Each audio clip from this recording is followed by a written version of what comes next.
कैसे ए धरती माई 26 लासन से भर गईल छाई, 26 लासन से भर गईल छाई। गोदी में बेटा के सेवत रहली, पुलगामा के माटी में रोवत रहली। गोदी में बेटा के सेवत रहली। ओ तकवा दियन ने पाप करे दिहर माई के करे जाके चीर दियल, माई के करे जाके चीर दियल। ना देखल माई के सिसकी, ना देखल माई के सिसकी, ना सुनल धरती के हुक्की, ना सुनल झड़वा दियल। भारत के आंचल लाल करवा दियल, भारत के आंचल लाल करवा दिया।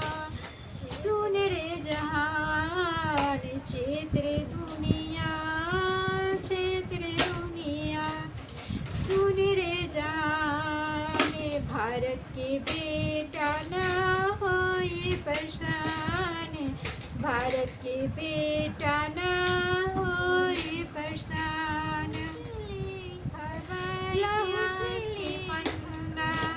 लहू से लिखब इतिहास के पन्ना, देश के दुश्मन के करब हम चोर चोर साबेना, देश की दुश्मन के करब चोर चोर साबेना।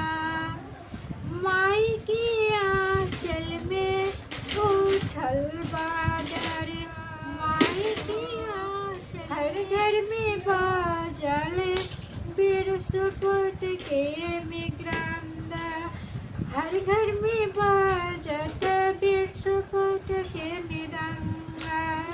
छाती में धधकत बा आगे के सोला, छाती में धधकत बाजे बेटा के देख के काँप गईल धारा, 26 बेटा के देख के काँप गईल धारा। दुनिया सुन रे जहान भारत के बेटा न होई परेशान, भारत के बेटा न होई परेशान।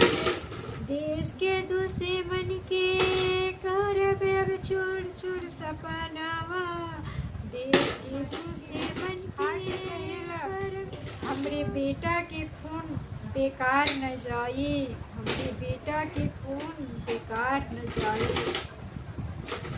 भारत अमर रही, भारत माता अमर रही, भारत अमर रही, भारत माता अमर रही। जय भारत माता की जय, भारत माता की जय। वंदे मातरम। मेरी वाणी से अगर कुछ भी बुरा लगे तो क्षमा कीजिएगा।